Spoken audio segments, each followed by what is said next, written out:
Rauan mandou R$ 20. Salve, salve família. Essa novelinha é um sintoma de uma crise na democracia ocidental? O que tu acha?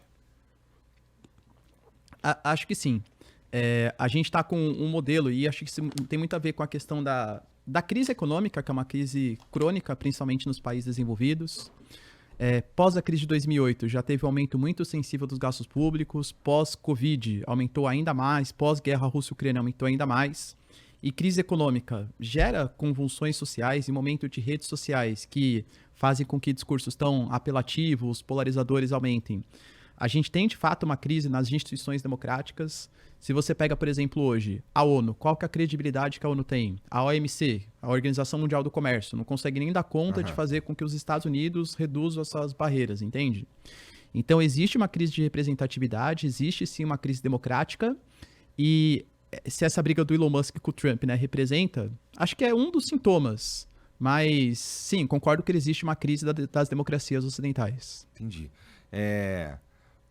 Você acha que o Elon Musk, o trabalho dele que ele estava fazendo lá no Doge, era porque ele estava de fato a fim de ajudar a economia americana? Era uma questão de se colocar numa posição de poder? Era um jeito de se infiltrar de maneira legalizada, legal, no Estado e, portanto, conseguir mais poder e influência? Ou ele estava só querendo ser mesmo um cara que, vou ajudar a economia americana aqui, vou fazer isso daqui para que as coisas funcionem melhor? Claro que aqui a gente vai estar supondo. Supondo, né? Claro. Eu vejo que é um pouco das duas coisas. Acho que é uma questão ideológica dele mesmo. Ele acredita muito nessa questão, né? Ele se define como um libertário mesmo. E ele ou seja, nem acredita que o Estado deveria ter algum tipo de influência. Ele via que o governo Biden e os governos anteriores eram governos muito gastões, que estavam aumentando a dívida pública. Isso que poderia comprometer a economia dos Estados Unidos. E ele sempre fala que ele tem os seus objetivos principais. Ele é um cara que ele mesmo se define como um cara muito perturbado, né? Ele fala que ele fala assim, tem gente que acha que eu sou muito rico aqui, que gostaria de ser eu. Não queiram ser eu, porque eu tenho problemas mentais, eu fico pensando em muitas coisas ao mesmo tempo, não consigo ter relações interpessoais. Então ele quer buscar o sentido para a vida, ele acha que o sentido da vida ele só vai ser atingido quando ele conseguir chegar até Marte, conseguir explorar o espaço. Então ele é muito focado nos objetivos que ele tem. Acho que ele uniu o útil ao agradável. Como que eu vou conseguir acelerar o processo para que as minhas empresas privadas consigam fazer com que eu consiga atingir meus objetivos?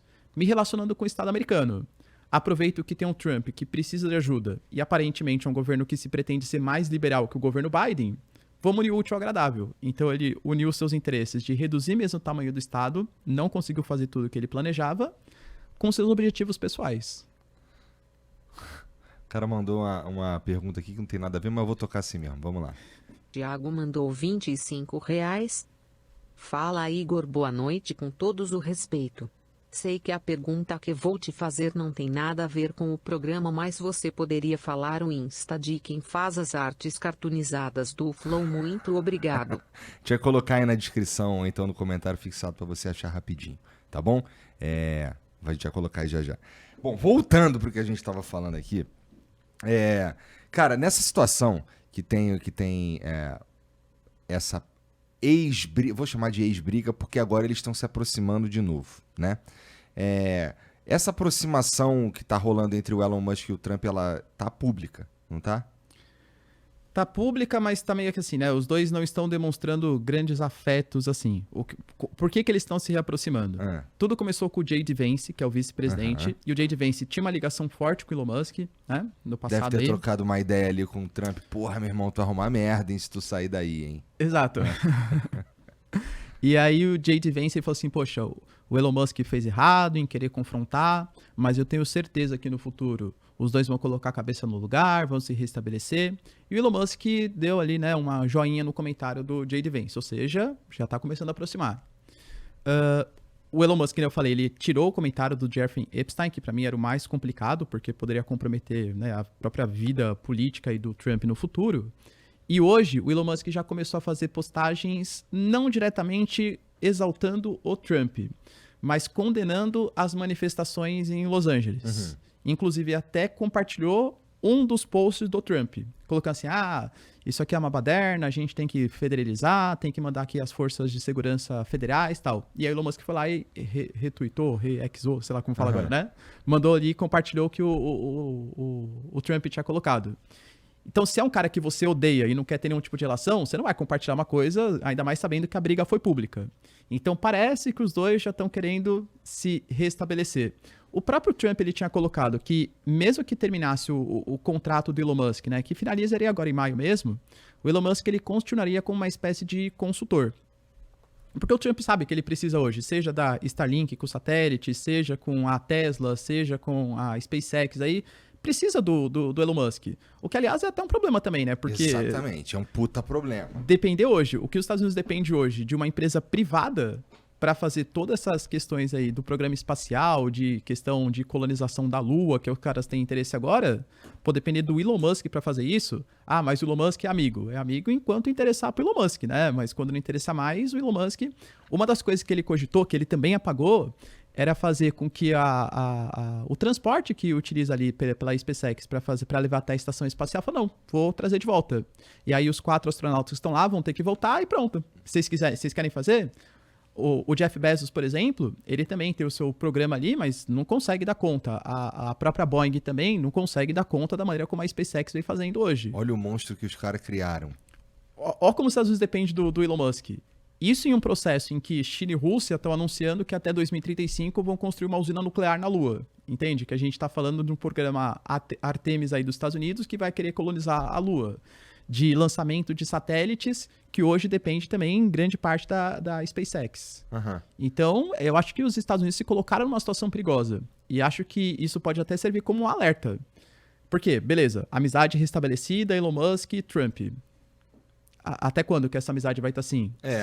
E assim, não tem nem no horizonte, não tem a perspectiva de se tornar independente do Elon Musk, né? Porque precisaria de... Existe todo um esforço, toda uma pesquisa, já tem coisas acontecendo por meio da SpaceX, que foi financiada pelos Estados Unidos fortemente, né?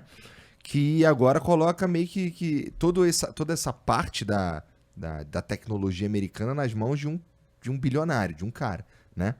E então, nesse sentido, assim, meio que tava todo mundo certo quando falava assim, o Elon Musk vai arrumar merda, os caras, bilionário vai foder o esquema, ele tá meio que atrapalhando mesmo os Estados Unidos. E, pô, como você disse, China e Rússia devem estar lá soltando fogos com essa guerra, né? Os caras devem estar muito felizes. Não, você vê os memes rolando assim, tipo, o Putin telefonando pro Xi Jinping. Calma aí, tem uma outra ligação. É o Kim Jong-un ali comemorando também.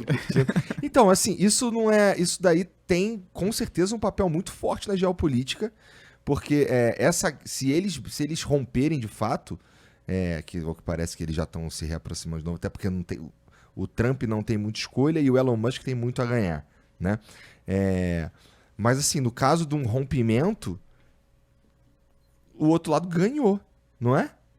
Com certeza, porque os Estados Unidos deveriam despender, por exemplo, recursos bilionários, talvez até trilionários, para conseguir dar conta de, em curto prazo, não, vamos aí, agências privadas, quem vai ser aqui? É a Boeing, é o Jeff Bezos, vai ter que dar conta de suprir em curto espaço de tempo, que eu não tenho noção, assim, né, dessa característica tecnológica, mas pensou que em curto prazo jamais conseguiria ser estabelecido, né? Porra, imagina a merda, cara. Cara, é uma história... Cara, eu não queria ser o Trump. Eu não queria ser o Trump, não. Tá maluco. Justamente por causa disso. Assim, ele tá na mão do cara. E o povo tem a percepção de que os Estados Unidos está na mão do Elon Musk nesse sentido? Tem. Porque assim, vou até dar um exemplo, né? Não sei se você viu, o Igor, ele tá compartilhando uma das coisas que o Trump quer fazer é reforçar muito a defesa dos Estados Unidos. Uhum. Tem o Iron Dome, que é lá de Israel, e o Trump tá lançando o Gold Dome. Chegou a ver? Então, equipamento assim, ultra sensacional. Eu ouvi falar sobre isso daí. A que ele se propõe?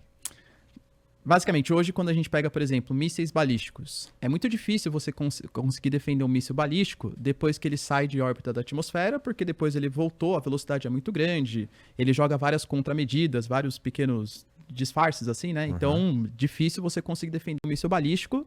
Só que hoje a gente fala de Coreia do Norte com essa capacidade, o Irã que possivelmente também está desenvolvendo. Então, qual que é o medo dos Estados Unidos?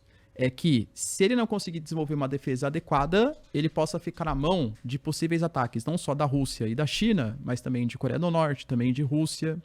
Então, a ideia é fazer um sistema de defesa que vai funcionar tanto com satélites espaciais, até por isso que Rússia e China ficaram pé da vida com isso, já falo por que depois, mas que vão conseguir perceber e monitorar todos os espaços da superfície terrestre para ver quais mísseis vão ser disparados antes dele sair de órbita no espaço, para que consiga disparar já no território da Coreia do Norte, para impedir que ele consiga voltar e causar um estrago aí no território americano. Os investimentos, eles estão assim, muito, muito grandes. Na casa de trilhões de dólares, tá? Para conseguir fazer isso. Nossa. E é um orçamento de defesa importante para os Estados Unidos. Por que China e Rússia ficaram revoltados? Porque a gente fala, então beleza, então vamos colocar equipamentos aqui, satélites, né, na órbita baixa, beleza, que vão poder atacar espaços antes do míssil ser lançado. Dentro do território dos caras. Exatamente. Os Estados Unidos falam que é um equipamento de defesa. Não, imagina, só vou utilizar quando eles forem lançar algum tipo de míssil contra o meu território. Quem garante que não poderia ser utilizado para ataque no futuro? Então a China falou, se o Gold Dome for realmente construído pelos Estados Unidos, a gente vai ter que atacar esses satélites que forem colocados aí. A gente não vai deixar vocês ficarem apontando armas aqui para o nosso território na órbita baixa do espaço. A Rússia também falou que se o Gold Dome for desenvolvido, vai ter que ter uma renegociação de implementação porque o espaço, teoricamente, é um espaço que não pode ser utilizado para fins bélicos, né? Tem que ser para fins pacíficos. Então vai ter que ter uma nova renegociação dos termos a serem utilizados. Para que eu estou falando isso? Esses satélites, grande parte deles também desenvolvidos, né? Todas as tecnologias com capacidade também não só da NASA, mas também da SpaceX. Olha aí, cara, que merda. Ó, tem mais uma mensagem aqui do Henrique. Olha aqui, ó.